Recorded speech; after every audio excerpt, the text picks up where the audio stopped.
সুপ্রিয় শিক্ষার্থীরা, আমরা গত ভিডিওতে দূরত্ব এবং সরণ কি তা দেখেছিলাম এবং দূরত্ব ও সরণের পার্থক্য, কোনটি স্কেলার রাশি কোনটি ভেক্টর রাশি এ ব্যাপারে বিস্তারিত দেখেছিলাম। এখন আমরা তাহলে দেখব বেগ এবং দ্রুতি কোনটি স্কেলার এবং কোনটি ভেক্টর এবং কোনটির মধ্যে কি পার্থক্য আছে। তাহলে আমরা প্রথমেই এই সরণ এবং দূরত্বের মতো এটাকে আলাদা দুটো ভাগ করে নেব। দূরত্ব এবং সরণের মতো করে প্রথমেই আমরা দেখব দ্রুতি কি এবং বেগ কি। দ্রুতির ইংরেজি হলো স্পিড, আমি বারবারই বলি ইংরেজি টার্মগুলো মনে রাখতে। আর বেগ হলো ভেলোসিটি। যতটা সম্ভব হায়ার স্টাডিজের সময় এগুলো আমাদের খুব বেশি হেল্পফুল হবে। আচ্ছা, তাহলে দ্রুতি বলতে কি বোঝায়? আমাদের যদি মনে থেকে থাকে দূরত্ব কি ছিল। দেখো, তুমি যখন একটা নির্দিষ্ট দূরত্ব অতিক্রম করো তাতে নিশ্চয়ই তোমার একটা সময় লাগে। তাহলে যে সময়টা প্রয়োজন হয় একটা দূরত্ব অতিক্রম করতে, মোট দূরত্বকে সেই সময় দিয়ে ভাগ করলেই পাওয়া যায় দ্রুতি। অর্থাৎ তুমি কত দ্রুত চলেছ। দ্রুতি বলতে কি বোঝায়? তুমি কত দ্রুত চলেছ। তুমি ধরো এই 4 এবং 3 7 কিলোমিটার পথই অতিক্রম করলে। এবার এই 7 কিলোমিটার পথ তুমি যদি হেঁটে যাও তোমার যে সময় লাগবে, তুমি যদি এটা একটা বাইসাইকেল চালিয়ে যাও নিশ্চয়ই একটু কম সময় লাগবে। আবার তুমি যদি একটা গাড়ি ড্রাইভ করে যাও তাহলে নিশ্চয়ই আরও কম সময় লাগবে। তাহলে দ্রুতি বলতে কি বুঝলাম আমরা? তুমি কত দ্রুত পথ অতিক্রম করো। তাহলে দ্রুতি বলতে আমরা কি বুঝবো? অতিক্রান্ত দূরত্বের হার, অর্থাৎ একক সময়ে কোনো একটা বস্তু কতটা দূরত্ব অতিক্রম করলো। তাহলে আমরা বলতে পারি দ্রুতি, এটাকে ভি দ্বারাই প্রকাশ করা হয়। দ্রুতি ইকুয়াল হবে দূরত্ব ডিভাইডেড বাই সময়। দূরত্বকে প্রকাশ করি আমরা ডি দিয়ে, সময়কে প্রকাশ করি টি দিয়ে। তাহলে গাণিতিকভাবে কি লেখা যায়? V equal D by T. আর বেগ কি হবে? দেখো, আমরা আবারও যদি দেখি আমাদের সরণ কি ছিল। সরণ ছিল আদি ও শেষ অবস্থানের মধ্যবর্তী সরল রৈখিক ব্যবধান। তাহলে তুমি একটা নির্দিষ্ট দূরত্ব অতিক্রম করলে তাতে তোমার যে দূরত্ব, সেই দূরত্বকে সময় দিয়ে ভাগ করলে যদি দ্রুতি পাই, আর আমরা সরণকে যদি সময় দিয়ে ভাগ করি ওই সেম সময়, কারণ তুমি এখান থেকে এখানে গেলে, তোমার এখান থেকে এখানে যেতে তুমি যে দূরত্ব অতিক্রম করেছো, সরণের ক্ষেত্রে সরণ ডিফারেন্ট হলেও, সরণের মান আলাদা হলেও তোমার এই দূরত্ব অতিক্রম করতে সময় তো সেমই লেগেছিল। তাহলে বেগ কি হবে? তাহলে বেগ হবে সময়ের সাপেক্ষে সরণের হার। দ্রুতি ছিল সময়ের সাপেক্ষে অতিক্রান্ত দূরত্বের হার, এবং বেগ হবে, দেখো বেগটাকেও ভি দ্বারা প্রকাশ করা হয়, স্মল ভি। বেগ হবে সময়ের সাপেক্ষে সরণের হার, তার মানে সরণ ডিভাইডেড বাই সময়। সরণ যদি হয় স্মল এস, সরণ হলো স্মল টি। তাহলে আমরা গাণিতিকভাবে কি লিখতে পারি? V equal S by T. আমরা এই দ্বিতীয় অধ্যায়ে সমদ্রুতিতে চলমান বা সমবেগে চলমান একটি বস্তুর ক্ষেত্রে অতিক্রান্ত দূরত্ব নির্ণয়ের একটা সূত্র দেখব।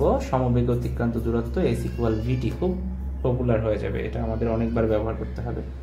তাহলে আমরা নিশ্চয়ই বুঝে ফেলেছি কোনটি স্কেলার রাশি এবং কোনটি ভেক্টর রাশি। বলতো, দ্রুতি কিভাবে পেলাম?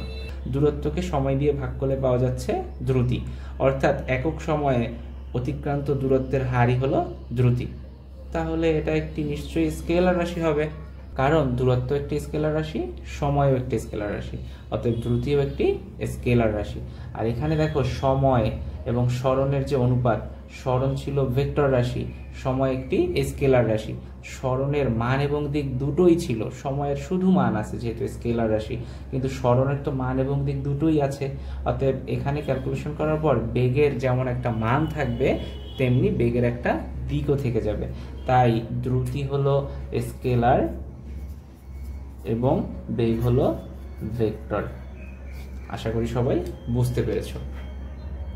এবার আমরা কিছু বাস্তব উদাহরণ দেখি বা একটু সহজে বোঝার চেষ্টা করি আমাদের দূরত্ব, সরণ, দ্রুতি, বেগ এগুলোর ব্যবধান কিভাবে হয়। দেখো, দূরত্ব, সরণ, দ্রুতি, বেগ এগুলো আমাদের ভিন্ন ভিন্ন ক্ষেত্রে আমরা একটু বিবেচনা করে দেখব। ধরে নিলাম তুমি একটি বৃত্তাকার পথে গতিশীল।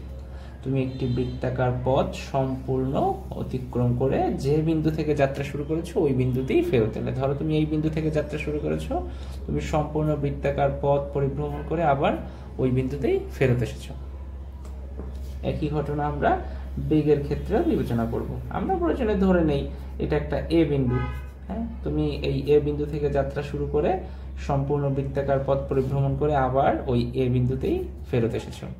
এবার যদি বলা হয় তোমার অতিক্রান্ত দূরত্ব কত এবং তোমার সরণ কত, আগের ক্লাসটি দেখোনি, প্রয়োজনে একবার একটু দেখে আসো। আমরা দূরত্বের কথা কি বলেছিলাম? দূরত্ব বা ডিস্টেন্স ছিল মোট অতিক্রান্ত পথ। তাহলে বলো তো একটি বৃত্তাকার পথের পরিধি বরাবর মোট কতটা দূরত্ব অতিক্রম হলো মোট? তাহলে বলো তো একটি বৃত্তাকার পথে কোনো বস্তু যদি গতিশীল হয়ে আবার আগের বিন্দুতে ফেরত আসে তাহলে সে কতটা দূরত্ব অতিক্রম করলো? সে কতটা পথ অতিক্রম করেছে? এখানে নিশ্চয়ই বৃত্তের পরিধি বরাবর যেহেতু সে পরিভ্রমণ করেছে, তাহলে নিশ্চয়ই সে পরিধির সমান দূরত্বই অতিক্রম করেছে। তাহলে বৃত্তাকার পথে যখন কোনো একটি নির্দিষ্ট বিন্দু থেকে সম্পূর্ণ বৃত্তাকার পথ ঘুরে আবার ওই বিন্দুতে ফেরত আসে, তাহলে তার দূরত্ব কত হবে?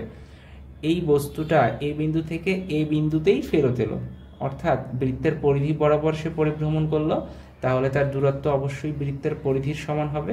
আমরা যেটা জানি বৃত্তের পরিধি কি 2πr, তাহলে তার অতিক্রান্ত দূরত্ব হবে 2πr। কিন্তু সরণ কি হবে? মনে করে দেখো তো, আদি ও শেষ অবস্থানের মধ্যবর্তী সরল রৈখিক ব্যবধান। এখানে আদি বিন্দু যেটা যে বিন্দু থেকে যাত্রা শুরু করেছে সে সম্পূর্ণ বৃত্তাকার পথ ঘুরে ওই বিন্দুতেই ফেরত এসেছে। তাহলে আদি আর শেষ বিন্দু তো একই, আদি বিন্দু আর শেষ বিন্দুর তো কোনো পার্থক্য নাই। আদি অবস্থান শেষ অবস্থান যেহেতু সেম, অর্থাৎ তার কি কোনো সরণ এখানে ঘটেছে? যদিও সে সম্পূর্ণ পথ অতিক্রম করেছে, তার দূরত্ব আছে, কিন্তু তার সরণ কিন্তু শূন্য। তাহলে এবার বলো তো দ্রুতি কত হবে এই ক্ষেত্রে? ভেরি গুড, আমরা জানি দ্রুতি কি হয়? দ্রুতি হলো d/t, মানে এই সম্পূর্ণ পথ ঘুরে আসতে যদি তার t সময় লাগে তাহলে তার দ্রুতি হবে, যেহেতু দূরত্ব হবে 2πr, অতএব তার দ্রুতি হবে t/, তাহলে তার দূরত্ব কি হবে 2πr/t। এবং এক্ষেত্রে বেগ কি হবে? 0/t = 0। 0 কেন? কারণ বেগ ছিল সরণ / সময়, যেহেতু যে বিন্দু থেকে যাত্রা শুরু করছে ওই বিন্দুতেই ফেরত এসেছে, তার সরণ শূন্য, অতএব কিন্তু বেগের মান শূন্য। তাহলে আমরা কি বলতে পারি? বৃত্তাকার পথে সমদ্রুতিতে গতিশীল কোনো বস্তুর সরণ শূন্য হতে পারে, কিন্তু দূরত্ব শূন্য হওয়া সম্ভব না। আর সরণ শূন্য হলে তার বেগও শূন্য হতে পারে, কিন্তু দ্রুতি কিন্তু শূন্য হবে না। এটা কিন্তু দুইটাকেই ভি দ্বারা প্রকাশ করা হচ্ছে, কিন্তু আমরা ভুলে না যাই একটা হলো দ্রুতি আর একটা হলো ভেলোসিটি বা বেগ। একটা দ্রুতি একটা বেগ। তাহলে আমরা বলতে পারি সমদ্রুতিতে চলমান কোনো বস্তুর অথবা বৃত্তাকার পথে চলমান কোনো বস্তুর বেগ শূন্য হতে পারে, কিন্তু দ্রুতি শূন্য হওয়া সম্ভব নয়। আর একটা ঘটনা দেখি, ধরে নিলাম একটা বৃত্তাকার পথের সে একটা নির্দিষ্ট বিন্দু থেকে যাত্রা শুরু করে ঠিক তার বিপরীত বিন্দু, অথবা এরকম ভাবে যদি বলি পরিধির অর্ধেক দূরত্ব সে অতিক্রম করলো। দেখো আগের বার সে সম্পূর্ণ বৃত্তাকার পথ পরিভ্রমণ করেছে, বাট এখন সে কি করেছে? অর্ধেক পথ বা পরিধির অর্ধেক পরিমাণ দূরত্ব সে অতিক্রম করলো।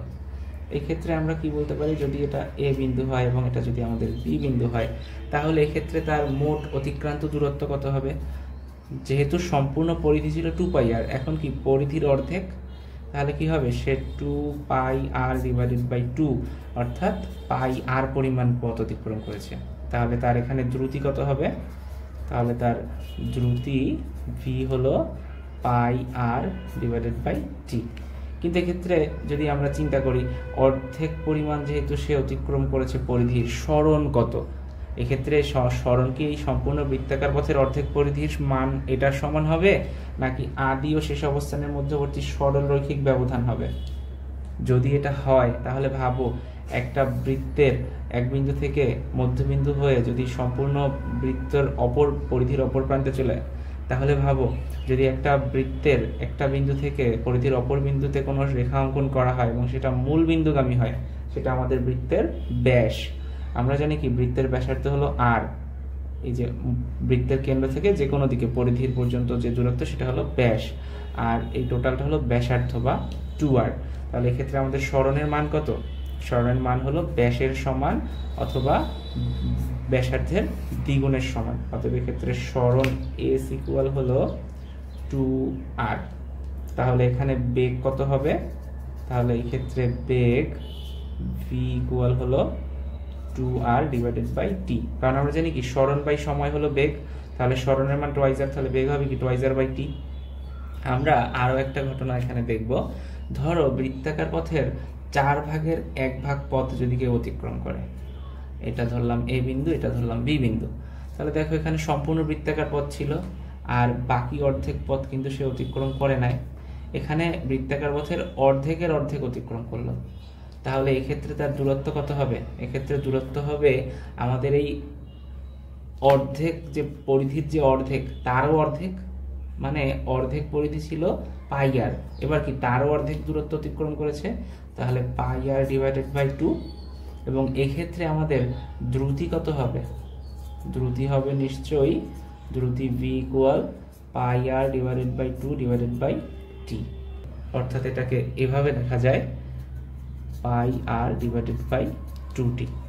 কিন্তু এই একই ঘটনা যদি আমরা সরণের ক্ষেত্রে বিবেচনা করি, এ থেকে বি বিন্দুতে চলে এলো কিন্তু বাকি পথ তো সে অতিক্রম করলো না। এবার কিভাবে হিসেব করব? সরণ মানে তো আদি ও শেষ অবস্থানের মধ্যবর্তী সরলরৈখিক ব্যবধান এইটা, তাহলে এইটা আমরা কিভাবে পাবো? সরণের মান কিভাবে পাবো?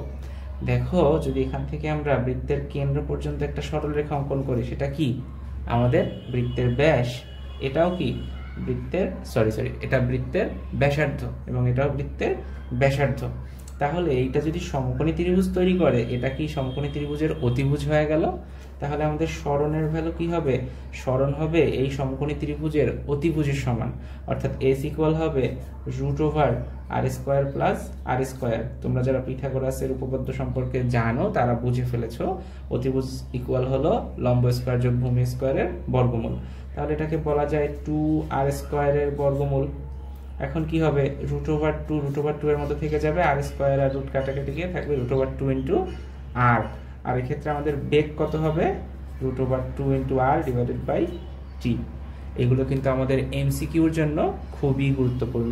যারা বুঝতে পারোনি প্রয়োজনে ভিডিওটা আরো একবার দেখো। কারো কোনো প্রশ্ন থাকলে কমেন্ট বক্সে জানাও। ধন্যবাদ।